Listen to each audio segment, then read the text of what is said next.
Vamos a revisar un tema bastante importante sobre los anticoagulantes orales y específicamente sobre los nuevos anticoagulantes que cada día está utilizando con mucho más frecuencia y nos enfrentamos en el ambiente perioperatorio con situaciones en donde un paciente de estos está tomando un nuevo anticoagulante y debemos conocer las pautas a seguir para evitar complicaciones y tomar las decisiones que sean más efectivas. Este es el menú de los temas que vamos a desarrollar. Primero vamos a analizar algunos conceptos generales sobre lo que es la hemostasia.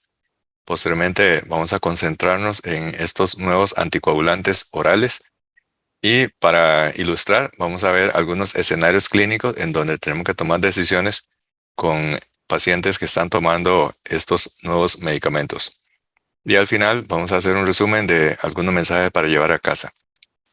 Por supuesto que lo primero que tenemos que plantear en cuanto a la introducción es por qué es importante entender este tema. Esto es porque cada día estamos viendo más pacientes que están tomando estos fármacos, que entre comillas son fármacos nuevos, pero que desde el punto de vista temporal ya no son tan nuevos, porque estos medicamentos tienen más de una década de haberse introducido en el mercado. Por ejemplo, en el caso de Rivaroxaban, este medicamento se tiene de aproximadamente unos 14 años de haberse introducido en el mercado. Y así estos nuevos medicamentos van a ser incorporados en el arsenal terapéutico y es la razón por la que nos enfrentamos con algunos pacientes y cada día con más frecuencia con estos pacientes tomando estos fármacos. Y por supuesto también hay cambios en el perfil epidemiológico. Con el envejecimiento de la población, cada vez vamos a encontrar con una población con más factores de riesgo y que van a estar tomando esos nuevos anticoagulantes. Y también nosotros hacemos procedimientos intervencionistas como funciones del neuroeje, así como los procedimientos de anestesia regional, y hay que tener en cuenta también los tiempos para hacer esos procedimientos de forma más segura. Y muchos de estos pacientes tienen serios factores de riesgo para desarrollar trombosis venosa profunda y o embolia pulmonar.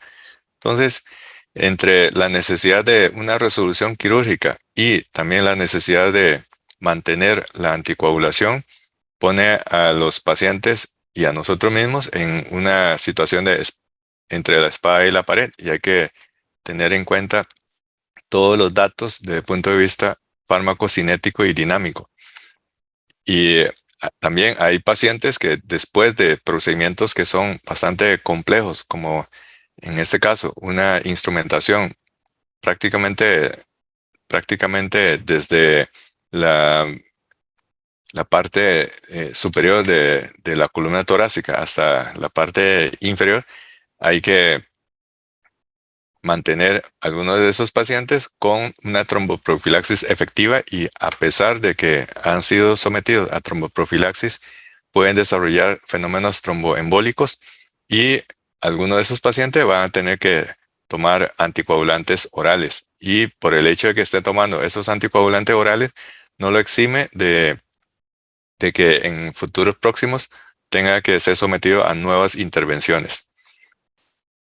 Y también estamos viendo una cantidad muy importante de pacientes que tomando warfarina quedan sobre anticoagulados. Y esta es la razón, un motivo más para ir buscando alternativas a la warfarina para tener un perfil de efectos farmacológicos mucho más predecibles y de forma más segura. Hay muchos pacientes que llegan a sala de operaciones con fibrilación atrial. Esto es un escenario bastante común, especialmente en la población geriátrica, y ni qué decir en pacientes que llegan a sala de operaciones para procedimientos que son claramente relacionados con la edad. Por ejemplo, pacientes con necesidad de reemplazos de articulaciones como cadera y de rodilla. Y a veces viene en forma combinada con una fibrilación atrial y algunos de esos pacientes también están tomando nuevos anticoagulantes orales. Acá vemos otro ejemplo de pacientes que con una fibrilación atrial, esta paciente tiene una fibrilación atrial que lamentablemente tuvo un fenómeno cardioembólico. Aquí se ve zonas donde hay áreas de infarto cerebral. Esa fue la razón por la que se le indicó la anticoagulación. En ese caso fue con warfarina. Y el efecto impredecible de la warfarina hizo que un mes después la paciente llega a sala de operaciones, pero en este caso para drenar un hematoma como consecuencia de la sobreanticoagulación. Y este escenario motiva a la necesidad de ir buscando nuevas alternativas. Y estas nuevas alternativas son los nuevos anticoagulantes orales. Para hacer un repaso del sistema de coagulación, cuando hay un daño vascular, se produce sangrado. Y este sangrado se tiene que parar por medio de los mecanismos de hemostasia. Y una vez que se expone los componentes que normalmente no debería estar expuesto en la situación de un endotelio completamente sano, y aparece entonces aquí el colágeno subendotelial y entonces empieza una serie de eventos con la adhesión de las plaquetas y esas plaquetas, una vez que se adhiere, empieza a tener otras reacciones, incluyendo la activación de las plaquetas y también estas plaquetas activadas empiezan a secretar otras sustancias que son producto de la exocitosis de los gránulos. Tiene las plaquetas gránulos densos y gránulos alfa que cuando se exocitan empieza a inducir la agregación de más plaquetas. Esto se hace por medio de el fibrinógeno que se empieza a unir a la superficie de las plaquetas y estas plaquetas empiezan a adherirse y a agregar a los dos extremos globulares del fibrinógeno y empieza este proceso con la formación de un trombo transitorio que se llama el coágulo o el tapón hemostático blanco, que es bastante rápido, pero es muy temporal y es relativamente débil. Por eso es que se necesita para que se dé una hemostasia mucho más completa la participación de los factores de coagulación. Y las mismas plaquetas, una vez que están activadas, libera la trombina y la trombina potencializa la hemostasia secundaria debido a que la trombina per se puede activar directamente el fibrinógeno para empezar a la fase de polimerización de la fibrina. Y esto se hace por medio de dos rutas en condiciones de daño de un vaso.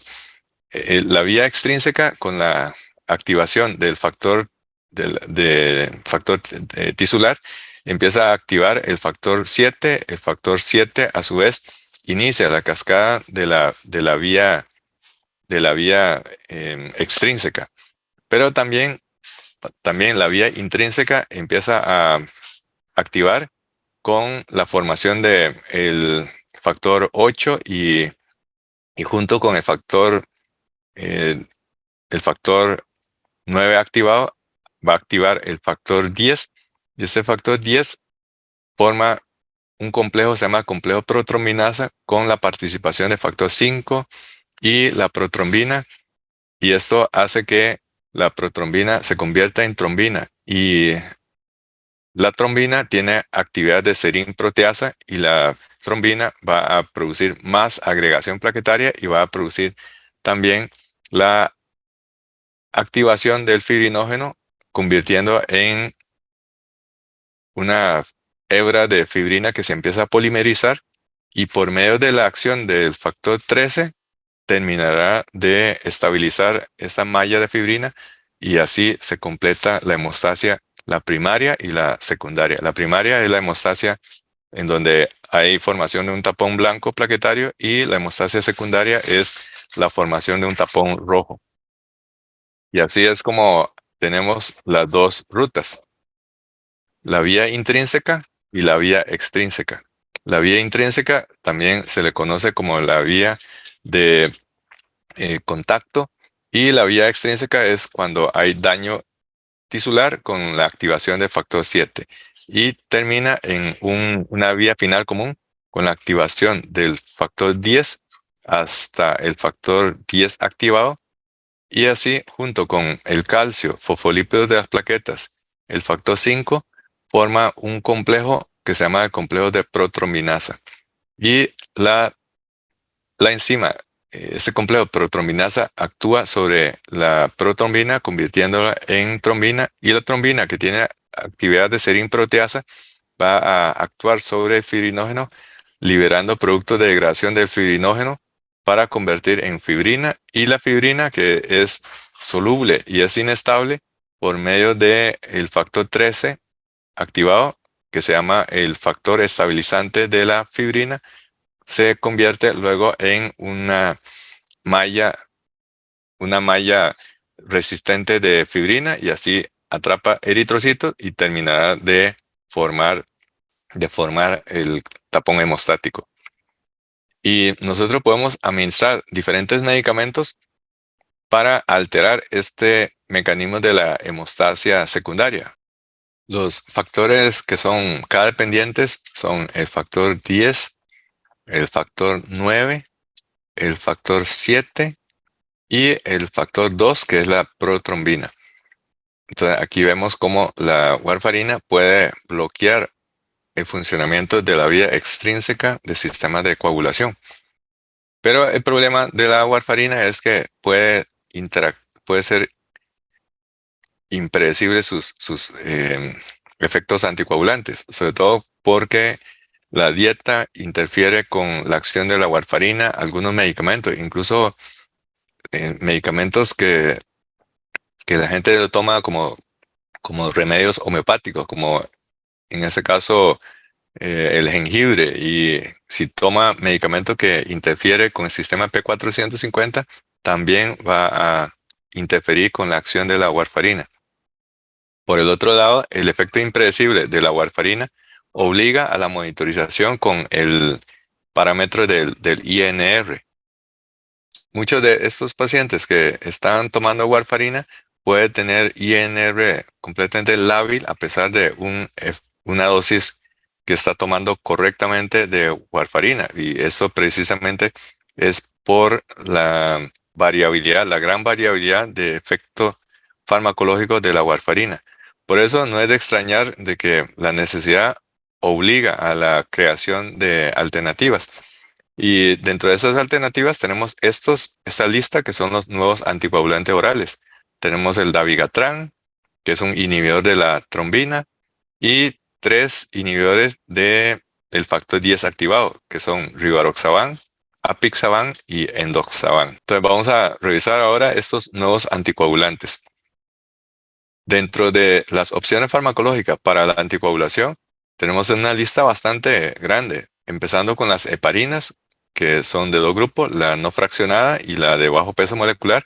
Tenemos la warfarina, que es un antivitamina K, y tenemos inhibidores directos de la trombina, teniendo también presentación parenteral y presentación oral. Dentro de la parenteral tenemos estos que son derivados de la sanguijuela, como la lepirudina, la desirudina, la vivalirudina. Dentro de los orales tenemos cimelagatrán y dabigatran. Y los inhibidores directos del factor 10A tenemos rivaroxaban, apixaban, edoxaban y betrizaban. Y también tenemos inhibidores indirectos del factor 10 como fondaparinux. Dentro de esta lista bastante grande de los nuevos anticoagulantes orales, tenemos aquí en Costa Rica el dabigatran, que es el medicamento Pradaxa. Y tenemos 3 inhibidores directos del factor 10A, que son rivaroxaban, llamado Xarelto, apixaban, que es el Eliquis, y edoxaban, que es Liciana. También tenemos el fondaparinux, En este caso es un inhibidor indirecto del factor 10A que se llama Arixtra. De, es un pentasacárido que es la parte esencial de la heparina. En este caso se llama Arixtra o Fondaparinux. Estos nuevos medicamentos son de propiedades farmacocinéticas bastante importantes de conocer. Por ejemplo, dabigatran, que es un inhibidor directo de la trombina. Todos son de bajo peso molecular. Tienen una unión a proteína que varía desde unión muy baja para dabigatran a uniones muy elevadas para los inhibidores directos del factor 10 activado. La biodisponibilidad por vía oral es bastante baja para dabigatran, pero relativamente buena para los antagonistas directos del factor 10 activado. Y es importante conocer los tiempos para alcanzar el efecto máximo. Todos anda por ahí de unas 2 horas, 2 a 3 horas. Y la vida media, todos anda bastante parecido, como alrededor de unas 12 horas. 12 horas para dabigatran, alrededor de 12 horas para rivaroxaban y también muy semejante para apixaban y edoxaban. La excreción, dabigatran es prácticamente todo por vía renal, pero también los, los inhibidores directos de factor 10 activados tiene también excreción por vía renal. Y en cuanto a posibilidad de ser dializable, en caso, por ejemplo, de una sobredosis o cuando necesitamos una reversión rápida, dabigatran es dializable, pero ninguno de los demás inhibidores del factor 10A son dializables. Y en cuanto a metabolismo, el dabigatran no se metaboliza, se elimina casi enteramente sin cambio por vía renal, pero los otros, como por ejemplo rivaroxaban, apixaban y edoxaban, se metaboliza por el sistema P450, específicamente en la subfamilia CYP3A4. Aquí tenemos las fotos de estos medicamentos, el Xarelto, que es rivaroxaban, Lixiana, que es edoxaban, Eliquis, que es apixaban, y Pradaxa, que es dabigatran. Estos medicamentos se llama entonces en conjunto como los NACOS, que se llama los nuevos anticoagulantes orales. El dabigatran fue de los primeros en llegar al país. Es el producto Pradaxa. Viene en cápsula de 110 miligramos. Es un inhibidor directo de la trombina. Y tenemos 3 inhibidores directos del factor 10 activado. Recordemos que el factor 10 activado forma parte de la vía final común donde converge y junto con los factores 5, los fosfolípidos de membrana de las plaquetas y el calcio van a actuar sobre la protrombina convirtiéndola en trombina. Llama la atención también el nombre comercial de rivaroxaban, que es Xarelto. Xarelto se llama así para recordar de que es un medicamento que actúa directamente sobre el factor 10 activado. Aquí XA es en realidad 10 activado, número romano. Apixaban es otro ejemplo que se introdujo un poco más tarde, es comercializado por la compañía Pfizer bajo el nombre de Eliquis. Y otro que es el Doxaban, el más nuevo, se llama bajo la marca de Lixiana. Viene en tabletas de 60 miligramos, son tabletas recubiertas. Es comercializado por Menarini. Bueno, ahora vamos a ver los escenarios clínicos en donde tenemos que tomar decisiones cuando llega un paciente que está con un nuevo anticoagulante oral.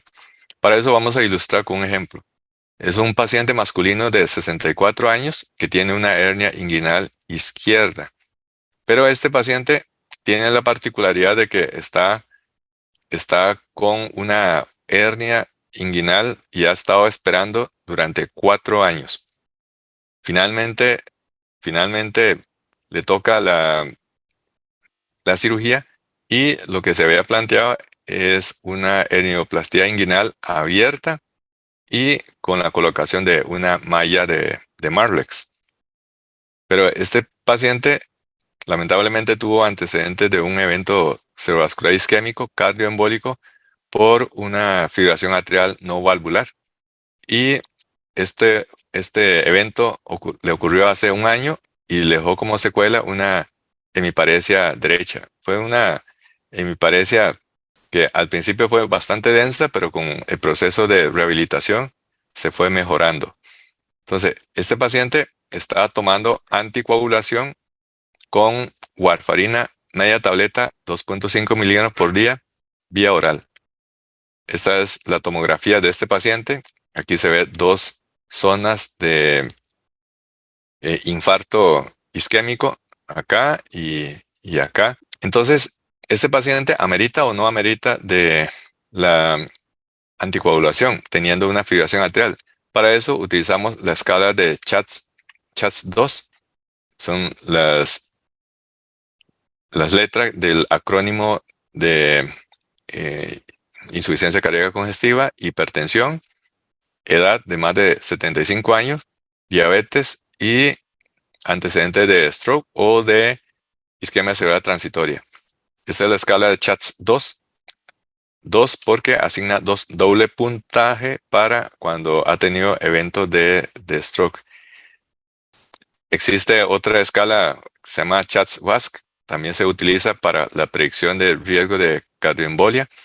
Recuerde que la escala de CHATS es para predicción de riesgo de cardioembolia. No es una escala para predicción, por ejemplo, de evento cardíaco o de un evento de tipo periférico. Tienen que ser utilizados para predicción de evento cerebrovascular cardioembólico. Y en este caso, el puntaje correlaciona con el riesgo de cardioembolia. Ese es el riesgo por cada 100 pacientes por año. Y un puntaje por encima de 2, el riesgo es sumamente elevado, más de 4%, y si tiene 6 puntos, 18.2% de evento cardioembólico por año. Y para estos escenarios, amerita de anticoagulación crónica. Pero sabemos el problema de la warfarina, porque tomando la misma dosis de warfarina con los mismos, inclusive medicamentos coacompañantes, puede tener este escenario. Este escenario se conoce como INR lábil, porque si buscamos un INR en intervalo de 2.5 a 3.5, nos damos cuenta de que esto es como una montaña rusa. Hay momentos en que el paciente está subanticoagulado y hay momentos en que está sobreanticoagulado. Pero también la warfarina conlleva el riesgo de sangrado. Para estimar el riesgo de sangrado, utilizamos esta escala que se llama la escala de Hasbled. La escala de Hasbled, que estima el riesgo de sangrado en paciente que está tomando anticoagulación oral e fibrilación atrial. Básicamente, esto se refiere a la anticoagulación con la warfarina. Y Hasbled significa hipertensión, función renal normal, función hepática normal, stroke previo, sangrado o predisposición a sangrado, INR lábil. Qué importante esto, INR lábil. Pacientes adultos mayores de 65 años, o si son pacientes que está polimedicado tomando medicamento que puede predisponer a sangrado, como por ejemplo antiplaquetarios o AINES, o aquellos que además están tomando cantidades importantes de alcohol. Esa es la escala Hasbled. Entonces, riesgo de cardioembolia versus riesgo de sangrado. CHATS-2 versus Hasbled. Y este paciente, si empezamos a poner los números, este paciente tiene un total de 5 puntos. Tiene un total de 5 puntos, lo cual lo hace en riesgo de sangrado también. Entonces, tenemos riesgo de sangrado, pero también tenemos riesgo de cardioembolia. Y ese riesgo de sangrado, en el caso específico de ese paciente que tiene 5 puntos, tiene un riesgo de sangrado entre 2 hasta un 12% por año. O sea, no es nada despreciable, no es nada despreciable. Es un paciente en alto riesgo de sangrado, pero también en alto riesgo de un nuevo evento cardioembólico. Entonces, en vista de esto, se decidió cambiar a Rivaroxaban. Entonces, se pasó de warfarina a Rivaroxaban. Y ahora llega a sala de operaciones tomando Rivaroxaban. Entonces, aquí hay que establecer el riesgo de cardioembolia o de tromboembolia y el riesgo de sangrado. ¿Cuál es el riesgo de trombosis o de embolia cuando suspendemos la medicación anticoagulante que está tomando?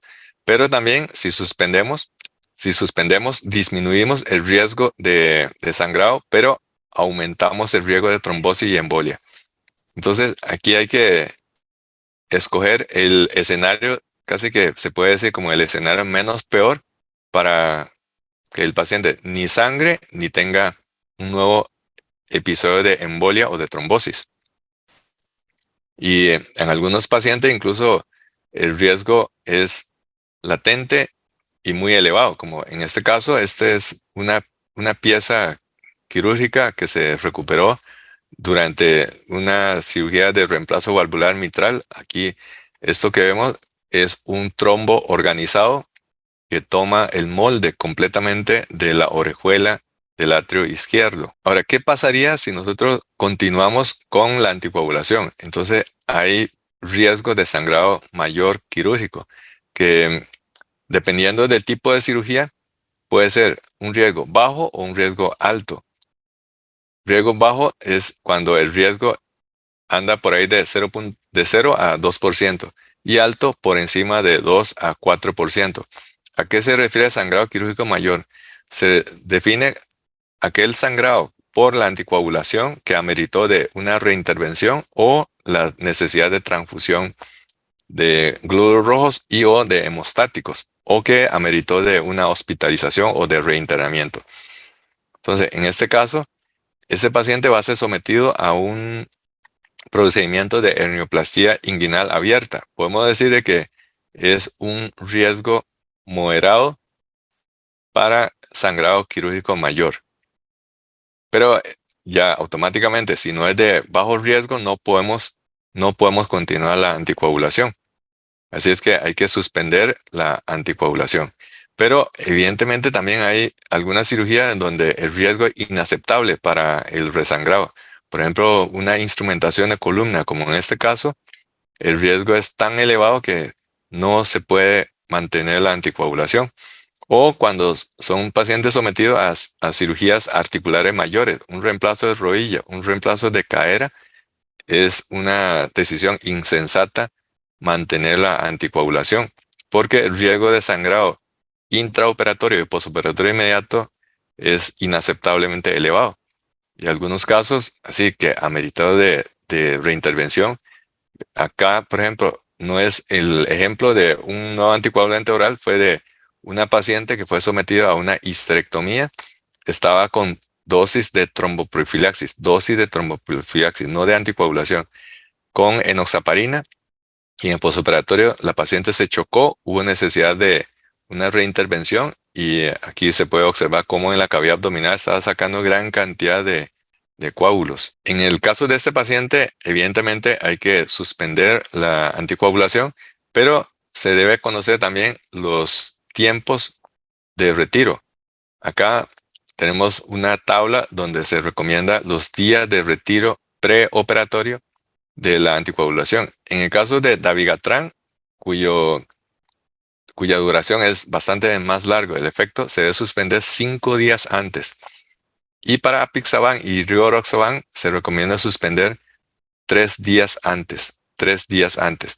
Estos intervalos de tiempo son importantes porque también nos ayuda a tomar la decisión de si vamos a realizar, por ejemplo, algún tipo de procedimiento de tipo invasivo a nivel del neuroeje. Y en caso de este paciente que estaba tomando rivaroxaban, se le suspendió durante 3 días y mientras tanto se hizo un tralape. recordemos que ese paciente tiene muy alto riesgo de un nuevo evento de cardioembolia, porque ya ese paciente tenía ya dos zonas de infarto a nivel del cerebro y un nuevo evento cardioembólico sería prácticamente fatal. Entonces a este paciente se le hizo el traslape con enoxaparina, 80 miligramos cada 12 horas. O sea, se suspendió rivaroxaban y se cambió por enoxaparina. Como el efecto clínico de la enoxaparina es bastante más corto, es de 24 horas para suspender los 80 miligramos y al día siguiente se puede operar. Pero lamentablemente, y a pesar de que se hizo todo lo que se tiene de publicación científica de suspender rivaroxaban 3 días antes, hacer la terapia puente con enoxaparina y se tuvo que extremar las medidas de la hemostasia quirúrgica, este paciente, sin embargo, tuvo una complicación. Acá vemos el momento en que se está operando, se está haciendo la hernioplastia inguinal abierta y después del procedimiento, entonces, si no se hizo terapia puente y se mantiene rivaroxaban, sería reiniciar a las 24 horas de la cirugía con una dosis de 20 miligramos por día en aquellos que tienen bajo riesgo de sangrado. En aquellos que tienen alto riesgo de sangrado, se debe de reiniciar hasta 2 días después, hasta 2 días después. Pero si tiene un alto riesgo embólico, como en el caso de ese paciente, se da 10 miligramos a partir de las 12 horas de cirugía y durante las primeras 48 horas.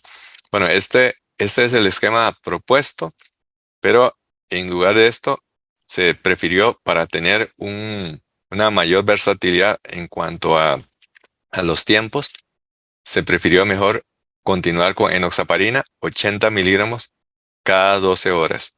Es decir, había suspendido 3 días antes rivaroxaban, se procedió a la terapia de puente con enoxaparina, 80 cada 12 horas. 24 horas antes de la cirugía, se dejó de aplicar la enoxaparina.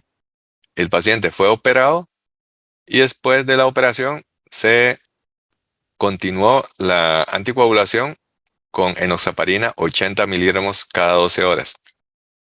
Pero lamentablemente al día siguiente, al día siguiente empezó a observar un pequeño lloriqueo en el sitio de la herida quirúrgica y a los 2 días, al segundo día, se ve francamente un hematoma en el sitio quirúrgico. Y entonces, ahora que tenemos un paciente que estaba tomando rivaroxaban, se suspendió rivaroxaban 3 días antes de la cirugía, se hizo la terapia puente, se operó y después se reinició enoxaparina.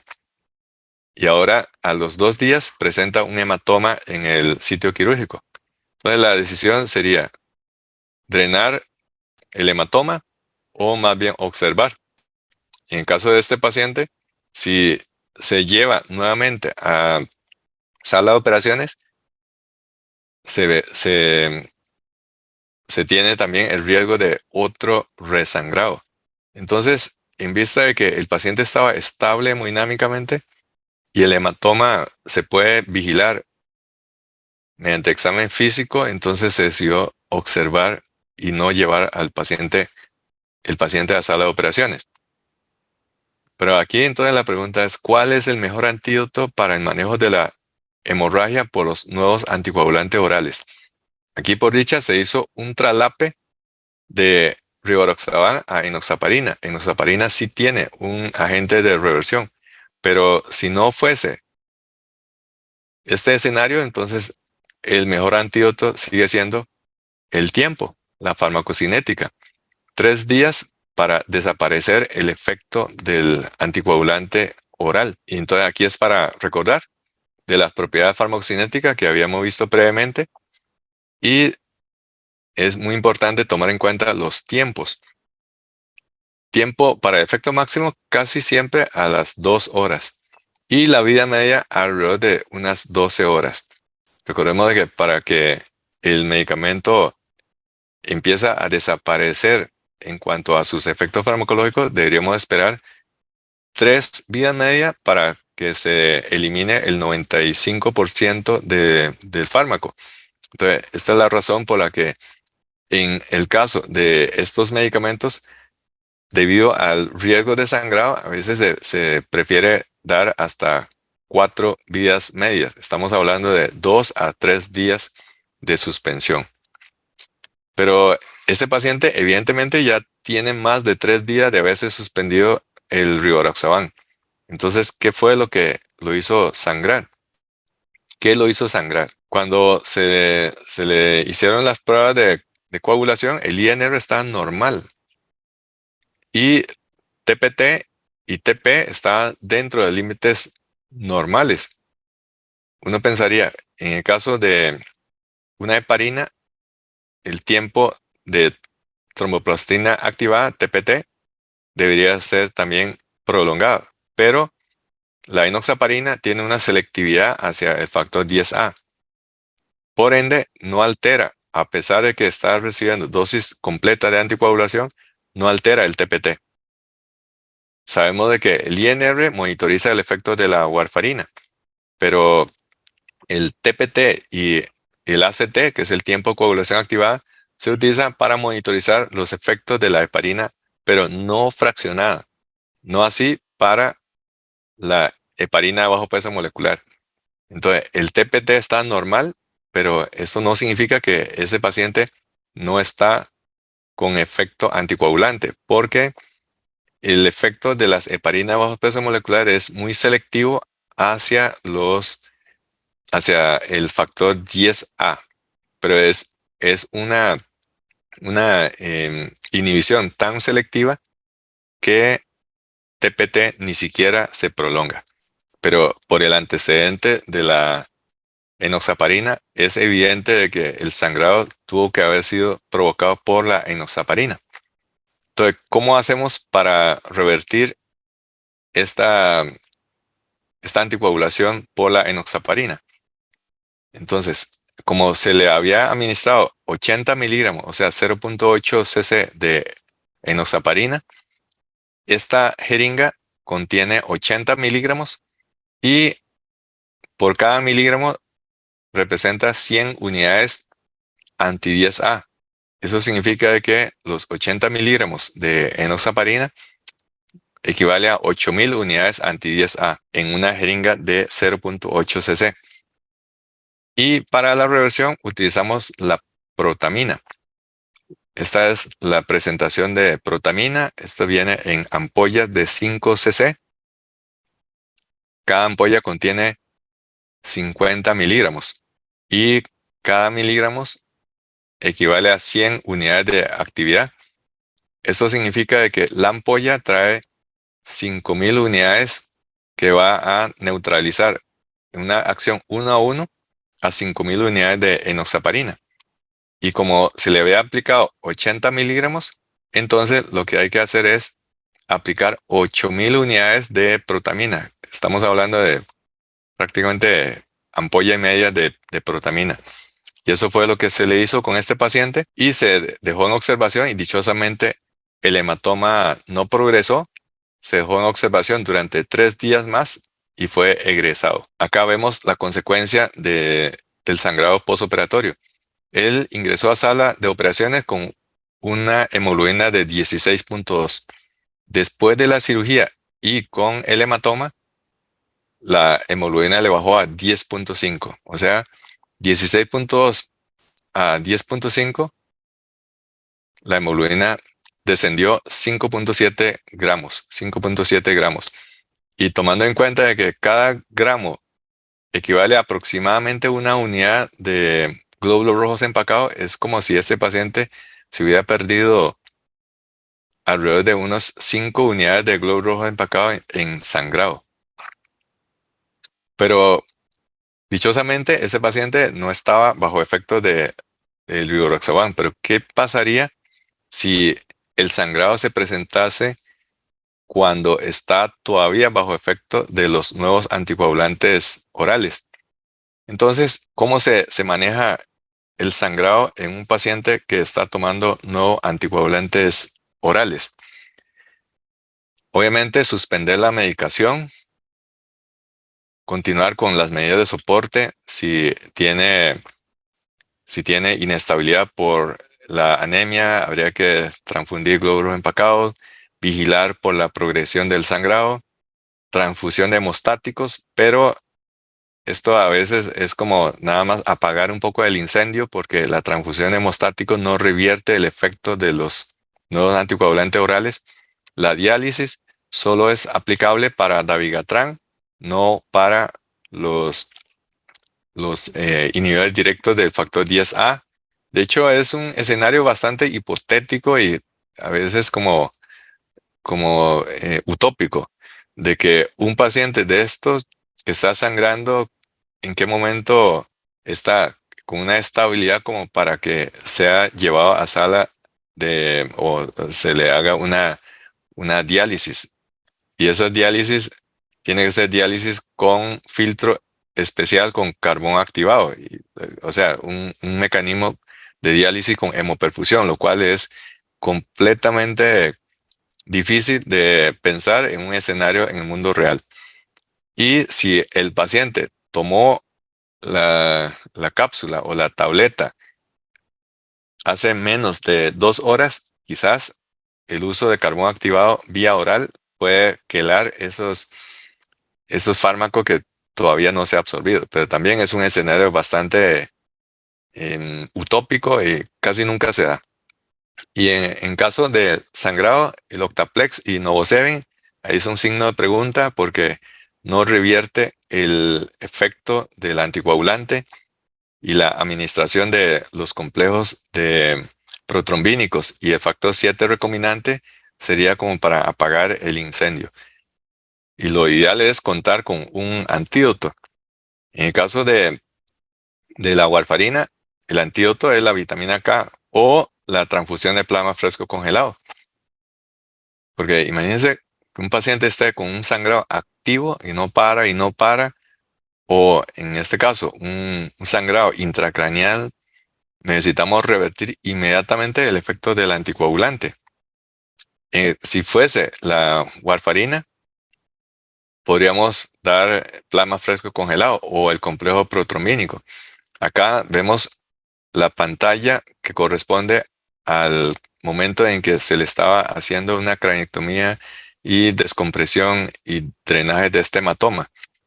Observe que está con hipertensión arterial. Esto es compatible con la tríada de Cushing y eso es apenas para como apagar el incendio.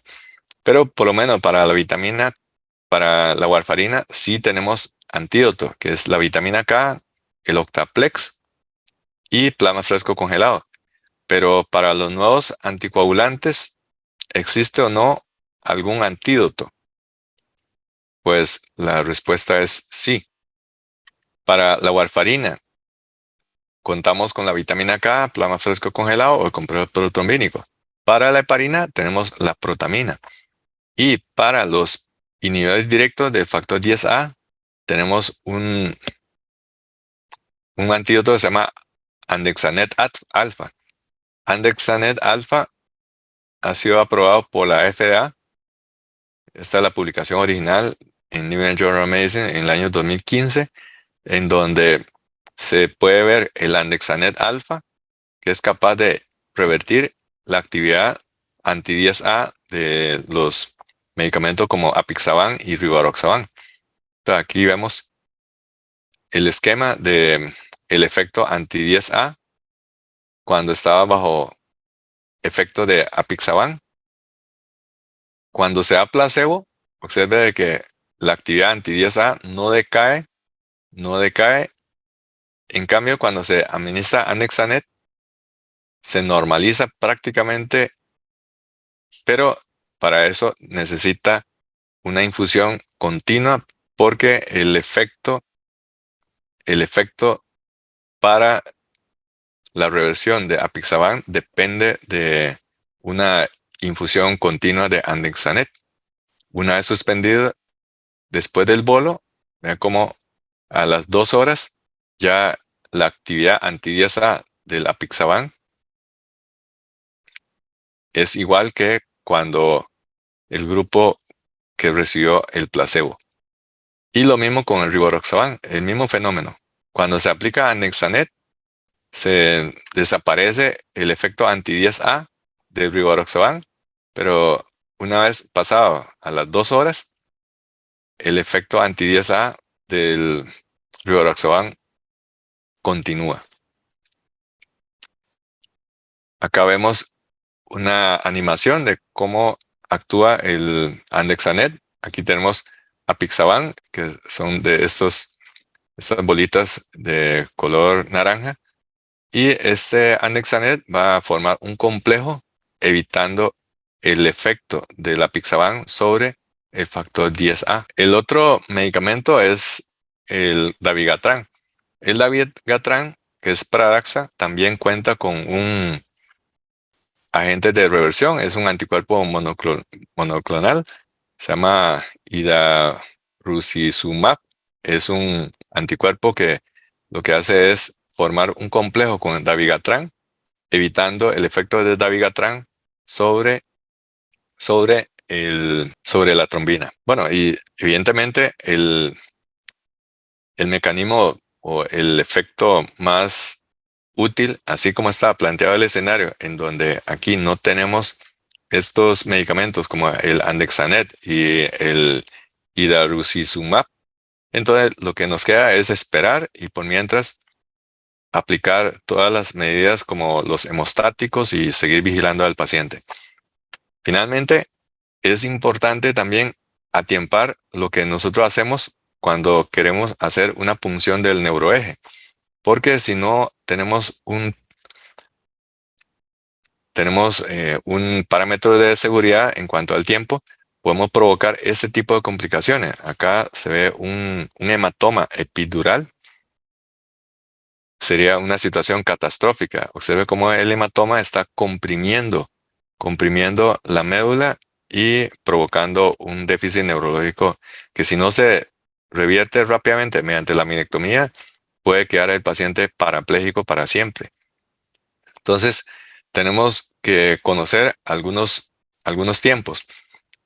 Es decir, cuando vamos a hacer la punción del neuroeje, ¿cuánto tiempo tenemos que esperar para dar la dosis de anticoagulación? Entonces, eso se llama intervalo de seguridad, para intervalo de seguridad. Y de esta manera también tenemos otra situación en donde ya hemos puesto la dosis, entonces, y planificamos hacer una punción del neuroeje, ¿cuánto es el intervalo de seguridad? Para eso tenemos que recurrir a las guías de ASRA, que es la que publicó en el año 2010, de los intervalos para el retiro del medicamento y también para el reinicio de la dosis. Esos son los intervalos antes y después del bloqueo neuraxial y remoción del catéter epidural. Entonces, si vamos a hacer una punción del neuroeje, lo recomendable es que estos medicamentos sean retirados unos 5 días para dabigatran, 3 y 2 días para apixaban y rivaroxaban. Y después de que ya hemos punzado el neuroeje, el reinicio debe ser de unas 6 horas después, cuando ya se ha consolidado el coágulo. Recordemos de que son medicamentos anticoagulantes, pero no son medicamentos trombolíticos. Y por ende, una vez ya consolidado el coágulo, nosotros podemos reiniciar el medicamento sin el riesgo de un sangrado. Pero hay situaciones así, cuando vamos a retirar el catéter. Este caso fue un catéter que se quedó atorado. Se hizo un nudo en el espacio epidural. Entonces, previamente aquí habíamos desinfectado por aquello de que el catéter se rompa, por lo menos le quede un cabo, pero ya estéril en el túnel. Pero este escenario también invoca el peligro de que se puede producir un sangrado en el momento del retiro. Entonces, la guía de ASRA recomienda remover el catete epidural, no remover el catete epidural a menos de 18 horas después de la dosis. Y la próxima dosis debe de esperar unas 8 horas después del retiro del catéter. Y aquí hay un asterisco. Este asterisco es que tenemos que retrasar la remoción del catéter a las 24 horas si fue una punción traumática, si vimos la salida de sangre o hubo múltiples intentos. Entonces, estos son tiempos importantes para evitar un hematoma a nivel del neuroeje. Ya para terminar, vamos a ver cuáles son los mensajes para llevar a casa. Primero, que la hemostasia y la anticoagulación en perioperatorio son dos temas de gran relevancia para el anestesiólogo. Y se recomienda individualizar en lo posible el tratamiento teniendo en cuenta cuáles son los factores propios del paciente, como la presencia de valvulopatías, el tamaño del atrio izquierdo, fibrilación atrial, la fracción de eyección y la trombofilia. Y también las circunstancias que son aquellos factores que pueden favorecer una trombosis e hipercoagulabilidad versus factores que pueden favorecer el sangrado. Y por último, se debe analizar el riesgo de recurrencia de un evento trombótico o embólico versus el riesgo de sangrado relacionado con el procedimiento quirúrgico o el procedimiento intervencionista, por ejemplo, en una punción del neuroeje o en una punción regional. Y el enfoque más apropiado para un paciente que está tomando un nuevo anticoagulante oral debe basarse en algunas de las poquitas guías publicadas y sobre todo en los parámetros farmacocinéticos.